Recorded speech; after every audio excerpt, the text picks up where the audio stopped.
Welcome to The Explainer. Today, we're going to trace this epic story, one that spans thousands of years. It's really about humanity's ongoing quest to answer just one fundamental question. But it's a question that shapes, well, pretty much everything about our lives. And that's it. How should we organize ourselves as a society? This one single question, it's the engine behind all political thought. I mean, from the dusty town squares of ancient Greece all the way to the halls of power today, this is the puzzle we've been trying to solve. So, to really get a handle on this quest, we're going to journey through 5 major eras. We'll start, of course, right at the very beginning, with the first sparks of political philosophy. All right, so let's jump right in. Our story kicks off in the bustling city-states of ancient Greece. And you can almost think of these places as the world's very first political science labs. So it was here, for the very first time, that thinkers like Plato and Aristotle started to, systematically break down political life. They used pure reason and logic to try and actually design the ideal society. This was a huge deal, right? They were moving beyond just accepting tradition or, this is what the gods want. They started asking the big questions. Why are things the way they are? And more importantly, how could they be better? And what's just fascinating is how the 2 greatest minds of the time, Plato and his own student, Aristotle, came up with completely different answers. So you have Plato, the idealist, who imagined this perfect, unchanging state ruled by the absolute wisest among us, the famous philosopher king. But then you have Aristotle, who was always the pragmatist. He looked at the world as it actually was, and he argued for something much more stable and practical, a system built on the rule of law, supported by a strong middle class. Then come the Romans. Now, we know they were incredible engineers when it came to building empires, right? But they were also engineers of political ideas. They took all this amazing Greek philosophy and basically made it practical, something you could actually use to govern.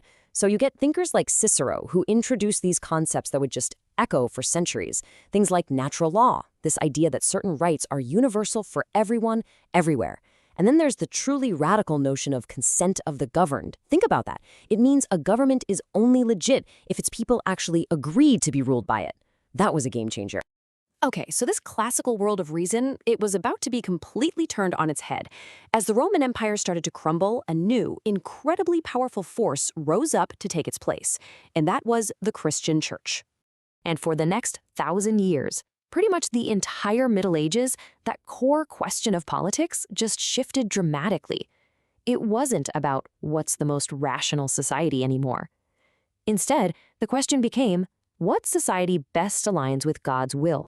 So what this meant, really, is that political debate became a giant tug of war between the church and the state.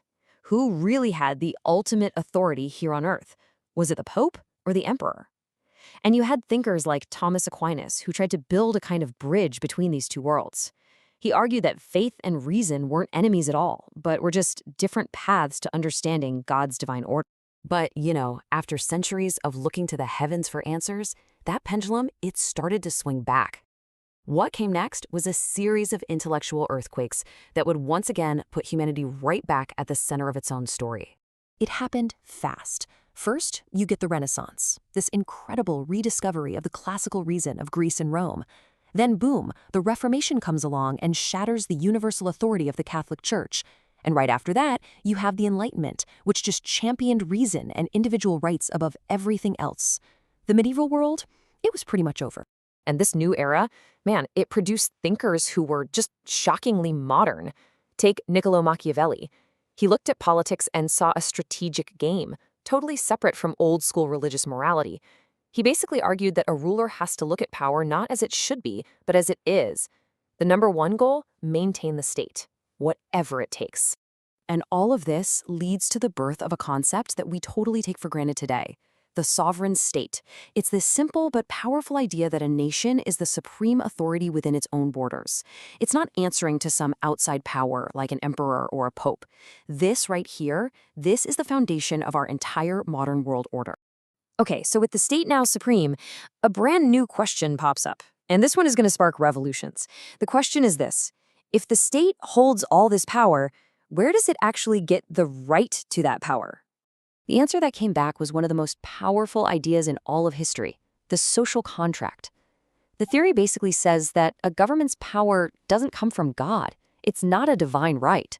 No, it's a deal. It's an agreement between the people and the people who rule them. But like with any contract, you gotta ask, what are the terms of the deal? Well, Thomas Hobbes, who was writing during a really bloody civil war, had a pretty grim take on it. He believed that without a super strong ruler, life would just be a chaotic war of all against all. His argument was that we are naturally selfish creatures, so we have to treat our freedom for security under this all-powerful sovereign. He called it a leviathan, basically to save us from ourselves. John Locke, on the other hand, completely rejected that idea. He saw humans as rational beings who are born with natural rights: life, liberty, and property. For Locke, the deal was much simpler. We create a government for one reason: to protect the rights we already have. And if that government fails to do its job, well, the deal's off. And then you get Jean-Jacques Rousseau, who kicks off his work with this explosive line: "Man is born free, and everywhere he is in chains." Whoa. He argued that modern society, instead of making us better, had actually corrupted our natural goodness.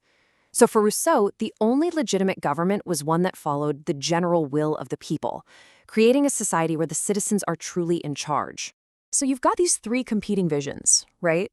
You have Hobbes pushing for order, Locke for liberty, and Rousseau for popular rule. And these weren't just, boring academic debates. This was the intellectual fuel for the American and French revolutions. I mean, these ideas literally reshaped the entire world. So, the big question is, how did this explosion of revolutionary thought lead to the world we're all living in today? Well, it created the great political arguments that still define our lives. This whole revolutionary era gave birth to the big isms that we still talk about. So, building on Locke's ideas, you get liberalism, which is all about individual rights and keeping government in check. Then someone comes along and says, okay, but how do we judge if a law is good? And that gives us utilitarianism, with its practical standard of the greatest good for the greatest number. At the same time, you have German idealism, which dug deeper into the role of ethics and reason in what a state should even be for. And then, as a powerful reaction to this new industrial, capitalist world, socialism and communism emerge, arguing that the whole focus should shift from the individual to the collective and demanding much greater equality for everyone. So the result of this massive 2,500-year-long conversation is, well, it's the very air we breathe, politically speaking. When we argue about democracy or human rights or the proper role of the state, we're using a vocabulary that was built by these thinkers. That core tension they identified, that constant balancing act between individual liberty and the good of the community, that is still the central argument of our time. And that really leaves us with one final thought, doesn't it? This long, continuous, and often bloody argument over how we should all live together, it hasn't ended. It hasn't given us one final answer. And maybe it never will. Perhaps the real point of all this political thought isn't actually to find some perfect final blueprint for society, but just to keep asking the question over and over again.